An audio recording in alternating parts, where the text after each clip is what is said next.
ಬಾಬಾ ಸಾಹೇಬರ ವಿಚಾರಗಳನ್ನ ಇಡೀ ನಾಡಿಗೆ ಜನತೆಗೆ ತಲುಪಿಸ್ತಕ್ಕಂಥ ಮಹತ್ವದ ಕಾರ್ಯಕ್ರಮವನ್ನು ನಮ್ಮ ರಾಜ್ಯ ನಾಯಕರು ಕೊಡೋದ್ರ ಮೂಲಕ ಈ ಕಾರ್ಯಕ್ರಮ ಇಡೀ ಭಾರತ ದೇಶಾದ್ಯಂತ ನಮ್ಮ ರಾಷ್ಟ್ರೀಯ ಅಧ್ಯಕ್ಷರು ಮತ್ತು ರಾಷ್ಟ್ರೀಯ ನಾಯಕರೆಲ್ಲ ಸೇರ್ಕೊಂಡು ಕರ್ನಾಟಕದಲ್ಲಿ ಯಶಸ್ವಿಯಾಗಿರ್ತಕ್ಕಂಥ ಈ ವಿಚಾರ ಯಾತ್ರೆಯನ್ನು ಇಡೀ ಭಾರತದಲ್ಲಿ ಮಾಡ್ತಾ ಇರ್ತಕ್ಕಂಥದ್ದನ್ನು ನೋಡ್ತಾ ಇದ್ದೀವಿ.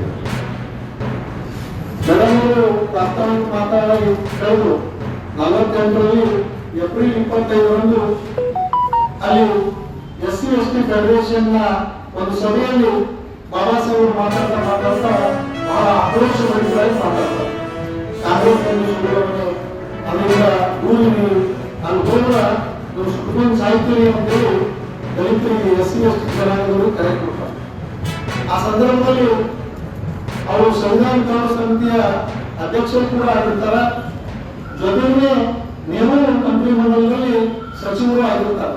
ಆದ್ರೆ ಅವರು ಕಾಂಗ್ರೆಸ್ ಸೇರಿದ್ರು ಆಗಿರ್ತಾವ ಅಂತ ಬಾಬಾ ಸಾಹೇಬರು ಈ ಒಂದು ಕಾಂಗ್ರೆಸ್ ಬಗ್ಗೆ ಇರ್ತಕ್ಕಂಥ ಅವರಿಗೆ ಆಕ್ರೋಶ,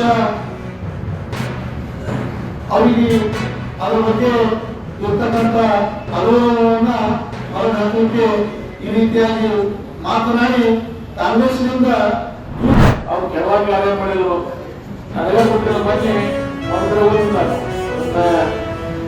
ಅವರು ಬಾಬಾ ಸಾಹೇಬರು ಇಲ್ಲಿ ಕಾಂಗ್ರೆಸ್ ಮಾಡ್ಬೇಕಿದ್ರು. ಅಲ್ಲಿದ್ದಂಥವ್ರೆ ನಮ್ಮ ಜಾಗವನ್ನು ಬಿಟ್ಕೊಟ್ಟವ್ರೆ ಯಾರು RSS ಅವ್ರು ಜಾಗ ಬಿಟ್ಕೊಟ್ಟು ಅವರ ಕಾಂಗ್ರೆಸ್ ಮಾಡಕ್ಕೆ ಅವ್ರ ಹೆಸರು ಏನೈತಿ ಗೊತ್ತಿರ್ಬೋದು. ಅಂದ್ರೆ ನಮ್ಮ ತಪ್ಪು ಕಲ್ಪನೆಗಳು ಅನೇಕ ಅದಾವ. ಕಾಂಗ್ರೆಸ್ನಾಗ ಏನ್ ಮಾಡಿಬಿಟ್ಟು ತಮ್ಮ ಬೇಕಾದ ವಿಚಾರ ಮಾಡ್ಬಿಟ್ಟಿಲ್ಲ. ಬಾಬಾ ಸಾಹೇಬರ ಬಗ್ಗೆ ಹೆಚ್ಚಿನ ಬೆಳಕು ಸಿಗಲೇ ಇಲ್ಲ. ಆದ್ರೆ ಇವತ್ತು ಸೋಷಿಯಲ್ ಮೀಡಿಯಾ ಬಂದಿದ್ದರಿಂದ ಅನೇಕ ವಿಷಯಗಳು ನನ್ನ ತೊಂದರೆ ಬರ್ತಾ ಇದಾವ. ಆದ್ರೆ ಇವತ್ತು ಕೆಲವೊಂದ್ರ ಬಗ್ಗೆ ಏನ್ ತಪ್ಪು ತಿಳುವಳಿಕೆ ಐತಿ ಅದನ್ನು ಹೋಗಾಯಿಸೋ ದೃಷ್ಟಿಯಿಂದನೂ ಆಗ್ಬೇಕು. ಎರಡನೇದು ಕಾಂಗ್ರೆಸ್ ಯಾವ ರೀತಿ ಬಾಬಾ ಸಾಹೇಬ್ ಅನ್ಯಾಯ ಮಾಡಿದ್ದದ ಅದನ್ನು ಇದು ಮಾಡಬೇಕು. ನಾನು ಒಂದು ಸುಬ್ರಹ್ಮಣ್ಯ ಸ್ವಾಮಿ ಅವ್ರು ಹೇಳಿದ್ರು, ಇಡೀ ದೇಶದಾಗ ಆ ಟೈಮ್ನಾಗ ಪಂಡಿತ್ ಯಾರಾದ್ರೂ ಇದ್ರೆ ಅದು ಜವಾಹರ್ಲಾಲ್ ನೆಹರು ಅಲ್ಲ, ಅವ್ರು ಡಿಗ್ರಿನೇ ಕಂಪ್ಲೀಟ್ ಆಗಿಲ್ಲ, ಅವ್ರು ಏನ್ ಪಂಡಿತ್ ಆಗ್ತಾರೆ. ಪಂಡಿತ್ ಯಾರಾದ್ರೂ ಇದ್ರೆ ಬಾಬಾ ಸಾಹೇಬ್ ಒಬ್ಬರು ಅಂತ ಹೇಳಿದ್ರು. ಸುಮ್ಮನೆ ನಾವು ಅಷ್ಟೊಂದು ಹೊರಬರೋದು ಅವ್ರು ಇನ್ನೊಂದಕ್ಕೆ ಯಾವ ಡಿಗ್ರಿ ಕಂಪ್ಲೀಟ್ ಆಗಿರ್ತಾರೆ ಗೊತ್ತಿಲ್ಲ.